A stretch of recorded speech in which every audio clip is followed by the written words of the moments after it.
Levítico capítulo 9 nos encontramos con que al octavo día Moisés llama a Aarón y a sus hijos y a los ancianos de Israel, y lo que hace es que dice que tienen que traer todos los sacrificios que tienen que hacer los sacerdotes a Aarón y sus hijos. Después de 7 días consagrándose, ahora en el octavo día traen muchos animales para presentar el sacrificio delante de Dios.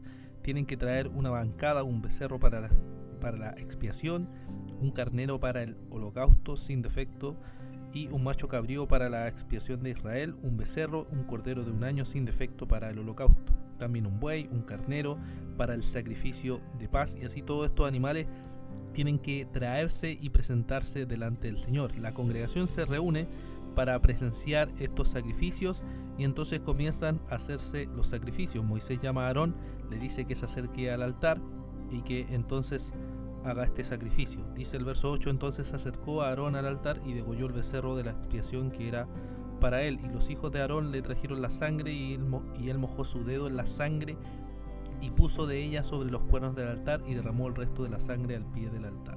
Como sabemos, estaba el derramar la sangre, luego se quemaba en el altar la grosura, la grasa muchas veces de los animales, y lo demás, la carne y la piel, se quemaba al fuego fuera del campamento. Luego se siguen haciendo los otros sacrificios, los sacrificios de holocausto por Aarón. Se hacía lo mismo, se quemaba delante del Señor, delante del altar, y se sacaba fuera algunas cosas que quedaban, que eran el excremento, las cosas malas fuera del campamento. Está luego la ofrenda que el pueblo hace. En el verso 15 dice: ofreció también la ofrenda del pueblo y tomó el macho cabrío que era para la expiación del pueblo y lo degolló y lo ofreció por el pecado como el primero, y ofreció el holocausto e hizo según el rito. Y así vemos entonces todos estos sacrificios que se hacen delante del Señor, primero los sacerdotes, luego los sacrificios que se hacen por el pueblo para mostrar que necesitan la expiación. Y este capítulo termina diciéndonos en el verso 22 lo siguiente: después alzó Aarón sus manos hacia el pueblo y lo bendijo, y después de hacer la expiación, el holocausto y el sacrificio de paz, descendió. Y entraron Moisés y Aarón en el tabernáculo de reunión y salieron y bendijeron al pueblo, y la gloria de Jehová se apareció a todo el pueblo.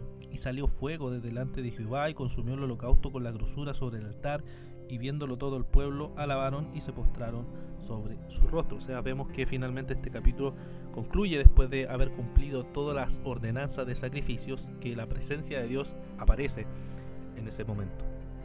¿Qué podemos meditar acerca de este capítulo 9? Vemos entonces que los sacerdotes habían estado consagrados 7 días y al octavo día vienen y traen los sacrificios delante del Señor. Esto nos muestra la gran necesidad que tenían los sacerdotes, como también el pueblo, del perdón. Muchas veces se piensa que los sacerdotes son personas intocables. Se pensaba seguramente que como estaban delante de la presencia del Señor no tenían necesidad de expiación, de perdón, pero sin duda lo necesitaban. Incluso algunos comentaristas sugieren que Aarón tuvo que hacer un sacrificio por él mismo debido al gran pecado que había cometido antes respecto al becerro de oro. Podemos recordar también cómo Pablo se presenta en el Nuevo Testamento como un gran pecador que necesitaba y que había sido llamado por la gracia de Dios. Pablo necesitaba del perdón, así como todos los pastores, como todos los ancianos necesitan también del perdón de Cristo. Ya no tenemos sacrificios, pero hay un sacrificio perfecto que se realizó, que es el sacrificio de nuestro Señor Jesucristo. De igual manera, todo sacerdote, todo anciano, todo pastor necesita de las oraciones de sus hermanos. Podemos ver esto también en Pablo cuando habla y pide a sus hermanos que oren por él, que intercedan por él, porque él necesita de esto. ¿De dónde ha salido esa idea de que los pastores son personas intocables, que no tienen ningún pecado? ¿De dónde ha salido esa idea de que los pastores no tienen pecado? ¿De dónde ha salido esa idea de que los pastores no experimentan luchas con el pecado? Son ideas muy ajenas a las Escrituras, pues vemos que desde el Antiguo Pacto ya los sacerdotes mostraban la necesidad que tenían de perdón, la necesidad que tenían de redención, y de igual manera hoy los pastores necesitan del perdón del Señor Jesucristo. Y son débiles, frágiles y pueden también caer en pecado si no cuidan sus corazones. También podemos ver aquí que después de la expiación y la oración que Aarón hace, vemos que aparece la gloria del Señor. y el fuego consume todo, nos dice casi al final de este capítulo. Este patrón se repite a través de toda la escritura. Si ustedes recuerdan, pasa en el tabernáculo, pasa en el templo también, y pasa también cuando se retira la presencia de Dios del templo debido al pecado. Vemos que cuando se hace lo que Dios manda, la presencia de Dios desciende, la presencia de Dios llega, la voluntad de Dios se manifiesta, el peso de Dios, ¿cierto?, llega, como se entiende generalmente que es la presencia del Señor. Vemos que de forma definitiva la presencia del Señor llega en el nuevo pacto, que es Jesucristo encarnado, el cual se hace hombre y se acerca a nosotros a través de Él mismo, como un templo perfecto y puro. Y ahora nosotros como cristianos en el nuevo pacto también somos templo del Espíritu Santo, donde la presencia de Dios habita en nosotros. Habita en nosotros. ¿Acaso no experimentamos eso cuando estamos en oración? Delante de su presencia no experimentamos el estar delante de Dios. Y no experimentamos ese fuego que consume todo, o ese fuego que consume, que limpia, que aleja todo lo que es pecaminoso contra la voluntad del Señor. Cuando nosotros vivimos conforme a la voluntad de Dios, es por eso que somos llenos del Espíritu, porque el Espíritu Santo está consumiendo, está trabajando, está obrando en nuestra vida. Pero cuando vivimos contrario a la voluntad de Dios, la presencia de Dios es apagada, como nos dice el Nuevo Testamento, o entristecido el Espíritu Santo, porque la presencia de Dios no puede habitar con el pecado.